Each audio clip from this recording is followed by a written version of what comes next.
Bismillahirrahmanirrahim. Amin. Salatu wassalamu syarafil anbiya wa sayyidina Muhammadin wa ali sayyidina Muhammadin wa ala alihi washabihi ajma'in, amma ba'd.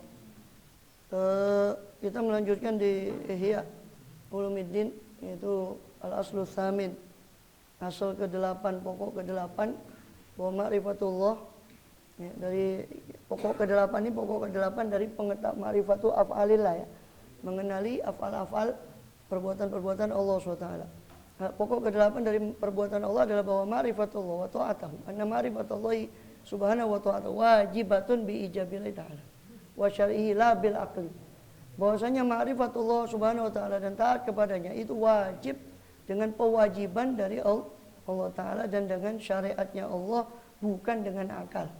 Khilafan lil Mu'tazilah, itu berbeda dengan Mu'tazilah yang mengatakan bahwa semua kewajiban syariat itu dengan akal, kata dia.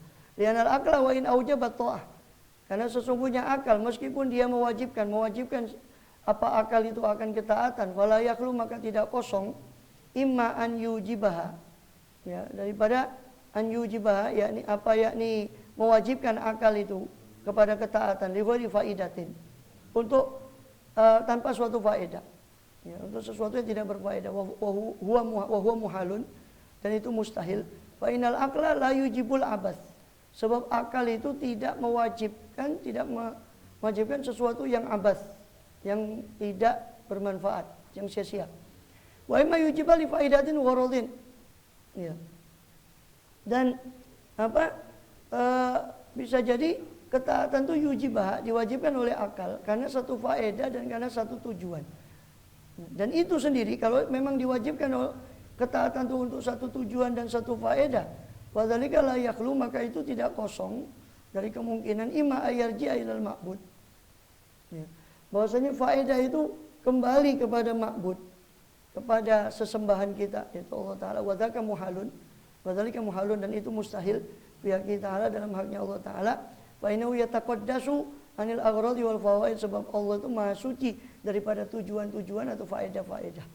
Balil kufru wal iman wa ta'atul isyadu pihak kita Ta'ala siyan.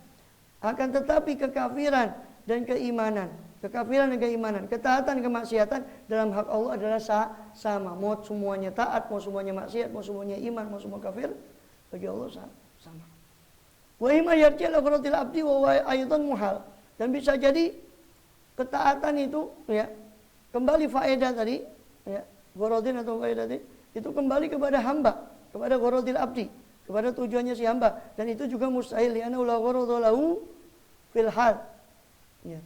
Sebab tidak ada tujuan bagi hamba itu pada sekarang ini daripada ibadah itu. Baliyat abu bihi, bahkan hamba itu taat, payah, ya, dengan ketaatan itu tadi, ya, dengan ketaatan tadi, yat abu bihi wa yansarifu an syahwat bisababih, dan terhalang dari syahwat kesenangannya dengan sebab ketaatan tersebut, ya, dengan sebab ketaatan itu.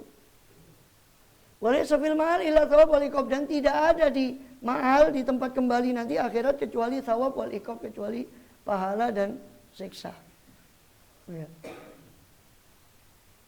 Wa min aina ya'lam, dari mana, ya, hamba tadi mengetahui Allah Ta'ala yusibu alal ma'rifah, bahwasanya Allah Ta'ala itu memberi pahala atas ma'rifatullah, atas mengenal Allah, wa ta'ah, dan atas ketaatan hamba, wala yu'aqibu ala dzalika, dan tidak menyiksa atas hal itu, atas ma'rifat dan ketaatan. Ma'anna ta'atul maksiyah fi yatasawayani.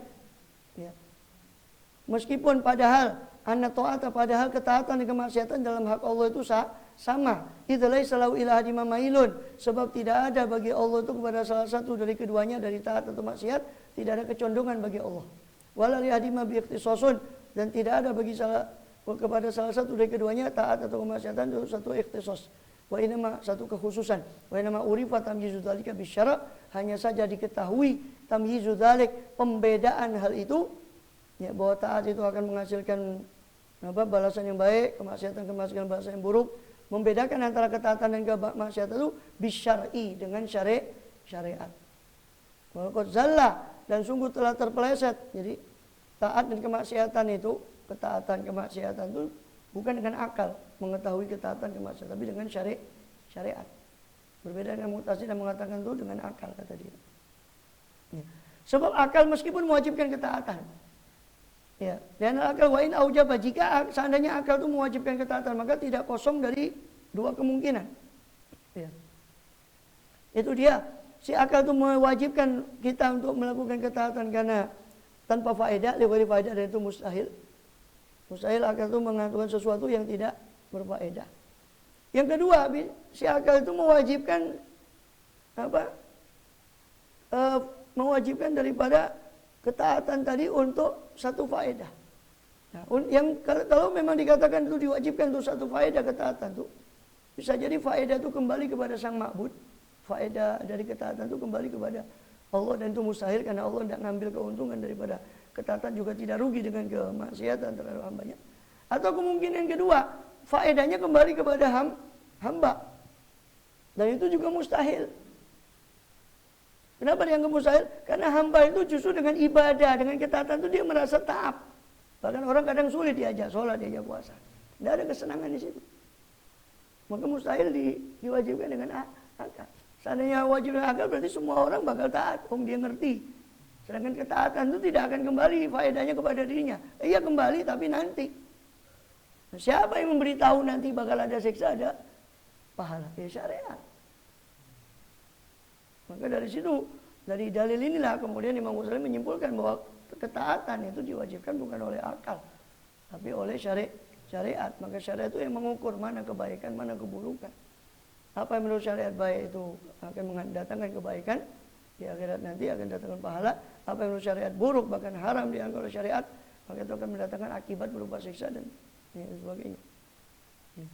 Waqad zalla man akhadha hadza minal muqayyasah bainal khaliq wal makhluk. Dan sungguh telah terpeleset siapa orang yang akhadha hadza, yang mengambil hal ini tadi, kewajiban ketaatan tadi dari muqayyasah, dari membandingkan antara khaliq dengan makhluk. Haitsu yufarriqul makhluk baina syukri wal kufran, yang mana yufarriq bisa membedakan si makhluk antara syukur dan kufur. Lima lahu minal irtiyah, daripada karena sesuatu yang lahu, yang bagi makhluk itu berupa irtiyah, berupa kesenangan, wal ihtizaz, sama kegembiraan, wa taladzuz, kenikmatan, biahdima, dengan salah satu dari dua hal tadi, syukur dan kufur, dunal akhir, bukan yang lain. Sungguh telah terpeleset orang yang mengambil ini kewajiban ketaatan dari sekedar muqayyasah, sekedar perbandingan antara khaliq dan makhluk. Yang mana dia membandingkan bahwa khaliq dengan makhluk. Kalau makhluk memang ada kepentingan, sehingga ada orang yang kufur, dia sudah memberi kebaikan pada satu orang, kepada A, memberi kebaikan pada B. Si A berterima kasih pada dia, si B kufur kepada dia. Itu akan ada perbedaan bagi makhluk, karena makhluk punya tendensi. Maka orang yang mengambil kewajiban ketaatan pada Allah dari membandingkan khaliq dengan makhluk, itu sungguh telah terpeleset. Itu Mu'tazilah tadi. Telah terpeleset, karena makhluk jelas punya tendensi. Kalau Allah mau kamu taat semua, Allah tidak berhenti jadi Tuhan. Ya, atau tidak naik pangkatnya dari Tuhan terus naik pangkat lebih tinggi, tidak mungkin. Atau sebaliknya mau kufur semua, Allah pun tidak berhenti jadi pangeran. Ya, tetap Allah Rabbul Alamin. Ya. Maka orang yang mengambil masalah kewajiban ketaatan dari sumber berupa pembandingan antara khaliq dengan makhluk, mereka sungguh telah terpeleset. Karena Allah tidak bisa disamakan dengan makhluk dalam hal ini. Yang mana Allah tidak mengambil keuntungan sama sekali daripada taatnya makhluk. Gitu. Lain gila. Jika dikatakan apa? Lam yajibin nazar wal ma'rifah illa bisyara. Tidak wajib berfikir, merenung dan ma'rifah, mengenal Allah kecuali dengan syariat. Wa syar'u la yastaqir ma lam yanzuril mukallafi. Wa idza qul mukallafi nabi innal aqla laysa yujibu alayhi an-nazar wa syar'u la yathbut indi illa bin nazar. Wa lastu aqdamu ala an-nazar. Hatta dzalika ila ifhamir rusul. Dikatakan apabila tidak wajib berfikir dan ma'rifah kecuali dengan syariat, sedangkan syariat itu la yastaqir. Syariat itu tidak akan netep malam yang dzuril mukallafi, selama si mukallaf itu tidak merenung tentang syariat itu. Nah, maka akan terjadi berputaran. Katanya dikatakan bahwa syariat ma'rifatullah itu tidak wajib kecuali dengan syariat. Sedangkan syariat sendiri nyatanya kata si orang yang mengatakan pada Imam Ghazali, syariat sendiri tidak akan mapan, tidak akan yastakir kecuali dengan nazar, kecuali dengan perenungan tentang syariat itu sendiri oleh si mukallaf. Ya kan? Kecuali apabila mukallaf itu merenung pada syariat sendiri. Fa idza qala al-mukallaf lin nabi, apabila ini pertanyaannya si orang yang menentang Imam Ghazali. Apabila ya mukallaf itu mengatakan kepada seorang nabi, kepada nabi, innal aqla laisa yujibu alayyan nazar. Akal tidak mewajibkan kepada saya untuk nazar, untuk merenung. Wa syar'u la yuthbitu indi illa binazar. Sedangkan syariat tidak akan tetap di hati saya, tidak akan mancep syariat di hati saya kecuali dengan perenungan. Sedangkan akal tidak mewajibkan saya untuk merenung. Walastu aqdamu 'alan nazar, dan saya tidak akan maju untuk merenung. Qadima yaqdamu atau qadama yaqdumu. Lastu aqdumu atau lastu aqdamu 'alan nazar. Dan saya tidak akan maju untuk merenung. Ada dalika ila ifhamir rusul, maka hal itu bisa menghantarkan kepada ifhamir rusul, terpatahkannya hujahnya para rasul. Kata dia, kata si orang yang bertanya. Bagaimana? Ya. Kalau kita katakan bahwa syariat itu, ya, bahwa akal itu tidak mewajibkan untuk nazar, berpikir. Sedangkan syariat tidak mungkin bisa tetap mancep pada hati kecuali dengan perenungan terhadap syariat. Maka itu nanti akan bisa, pernyataan itu akan bisa mengalahkan para rasul, mengalahkan daripada hujjah para rasul. Qulna hadza yudhahi qaulal qail lil waqif fi mawdhi'in al-wadhi'. Ya. Ini ya, pernyataan seperti tadi itu menyamai qaulal qail, ucapan orang yang berucap, lil waqif, kepada seorang yang berdiri di maudin, di satu tempat daripada tempat-tempat. Inna wara'aka sabu'an dorian. Sesungguhnya di belakangmu itu ada hewan yang buas, yang dorian, yang akan memangsamu, menyerangmu. Fa ilam tanza'ij anil makan qatalaka. Kalau kamu tidak bergerak dari tempatmu itu, maka hewan itu akan membunuhmu nanti. Karena di belakangmu ada macan, ada yang buas. Kalau kamu tidak bergerak daripada tempat itu, qatalaka, maka hewan tadi akan membunuhmu. Wa inil tafatta wara'aka wa nazarta arafta sidqi. Tapi kalau kau menoleh ke belakangmu dan kau memandang ke belakangmu, kau akan tahu kebenaranku, bahwa perkataanku ini benar, bahwa di belakangmu itu ada hewan yang buas. Fa yaqulul waqif.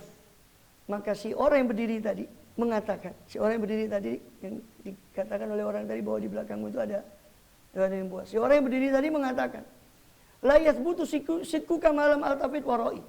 Tidak akan tetap kebenaran perkataanmu dalam hatiku selama saya tidak menoleh. Warai dikatakan warai ke belakangku. Wala altafit warai, dan saya tidak akan menoleh ke belakangku. Wala anduru, dan saya tidak akan melihat malam yathbut sidquka, selama kebenaranmu, kejujuranmu belum tetap pada hatiku. Fayadulu hadza ala hamaqati hadzal qail. Ini menunjukkan atas kebodohan orang yang mengucapkan itu.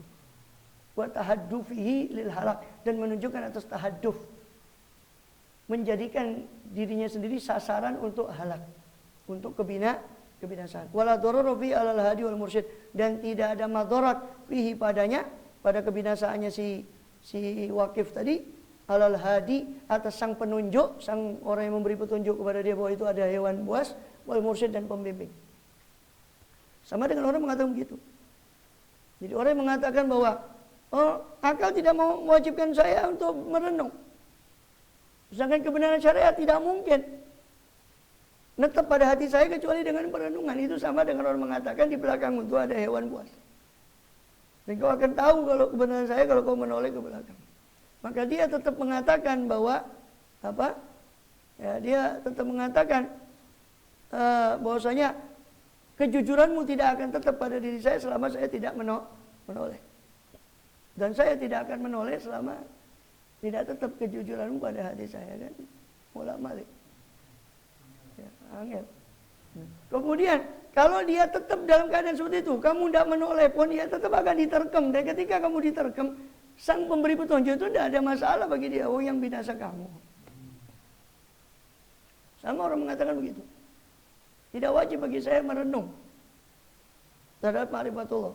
Ya, karena ma'rifat akal itu tidak mewajibkan kita untuk merenung atau kecuali tidak wajib merenung kecuali dengan syariat. Dan syariat sendiri tidak mantap bagi saya kecuali setelah melakukan perenungan. Ya sebulan di situ saja. Ya. Setelah ketika sudah, makanya kan ini dijawab sama hadis, sebetulnya ini kan dari hadis Rasul SAW. Wakadzalikan Nabi SAW, inna warakumul maut itu. Begitu juga Nabi. Di belakangmu itu ada kematian. Dunahu siba. Sebelum kematian itu ada siba udhoriyah. Ada binatang yang buas yang menerkammu, berupa kalajengking, ular di dalam siksa kubur sebagai niron, ada api yang muhriqah. Ya, di sana ada dunahu, di dekatnya kematian. Setelah di balik kematian itu ada sabuk, ada binatang, ada siba, ada binatang hewan buas, ada neraka yang bakal membakarmu. Ilam ta'khudhu minahitakum, kalau kamu tidak mengambil kewaspadaanmu. Wa ta'rifu li sidqi bil ittifat ila mu'jizati. Kamu akan mengetahui kebenaranku dengan menoleh kepada mukjizatku, kata Nabi. Faman yatafata, maka siapa yang menoleh kepada mukjizat Nabi, arafa, dia mengetahui kebenaran Nabi dan ihtarosa, menjaga diri, wa najah, dia akan selamat daripada yang diperingatkan oleh Nabi tadi. Wa man lam yaltafit, tapi siapa yang angel tuturannya tidak menoleh kepada kebenaran mukjizat Nabi, wa asarra, terus-menerus berada pada kepengkuan dirinya, halaka, dia akan binasa, wa taradda, dan akan menjadi terhina, wala darara alayya, dan kata Nabi tadi, tidak ada madarat bagi saya. In ahlakan nas, kalaupun manusia itu binasa, saya cuma memberi petunjuk. Kulluhum ajmaun, semuanya manusia itu binasa, saya tidak terkena madarat.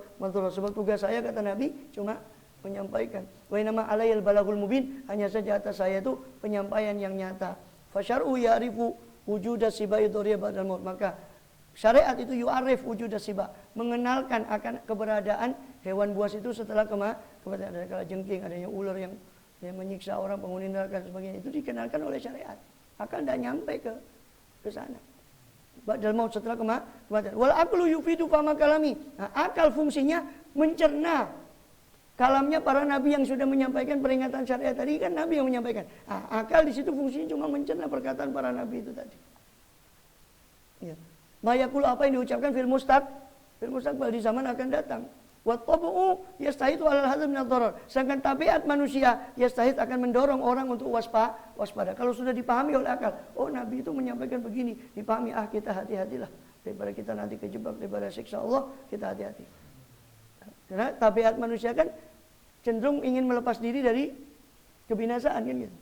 Nah, wa makna kauni syai' wajiban, dan makna keberadaan sesuatu itu wajib, ana fi tarki dararan, bahwasanya di dalam meninggalkannya itu ada satu madarat. Salat itu wajib, berarti kalau meninggalkan salat ada madarat. Wa makna kauni syar'an mujiban, dan makna syariat itu yang mewajibkan, ana mu'arif li darar mutawaqi, bahwa syariat itulah yang mengenalkan kita kepada madarat apa yang bakal kita terima kalau kita meninggalkan syariat itu. Itu makna bahwa syariat yang mewajibkan ketaatan. Sebab syariat yang mengenalkan kita apa akibat dari kita meninggalkan ketaatan. Mu'arif li darar mutawaqi. Syariat itu yang mengenalkan kita kepada ad-darar al-mutawaqi, kepada bahaya yang dikhawatirkan.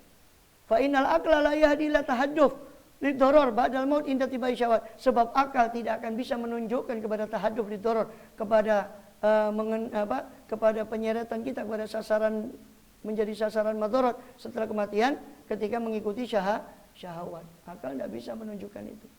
Bahwa kalau akal tidak bisa menunjukkan bahwa kita kalau meninggalkan ketaatan bakal menyeret diri kita kepada madarat. Madaratnya saja belum dilihat, maka akal tidak bisa menunjukkan itu. Wahada makna syara' wal akal, ini makna syariat dan akal, dan taati pengaruh syariat dan akal dalam menetapkan kewajiban. Laula khauful iqab ala tarki ma'mur bil lam yakun wujub sabitan. Seandainya bukan karena takut akan siksaan, karena meninggalkan apa yang diperintahkan itu, maka tidak ada kewajiban itu, tidak akan tetap. Seandainya bukan karena ketakutan siksa. Itulah makna lil wajib ila ma tabil tarki dzurun fil akhirah, sebab tidak ada makna bagi suatu kewajiban kecuali apa-apa yang yartabit, yang terikat dengan meninggalkan kewajiban apa tadi, dororun madarat di akhirat. Jadi wajib itu maknanya adalah sesuatu yang kalau ditinggalkan itu akan terkena kita madarat. Syariat itu yang mengenalkan kita kepada madarat yang akan datang kalau kita balelo. Apa madarat? Itu syariat yang mengenalkan. Akan tidak bisa sampai di sana. Wallahu a'lam shawab. Surah Al-Fatihah.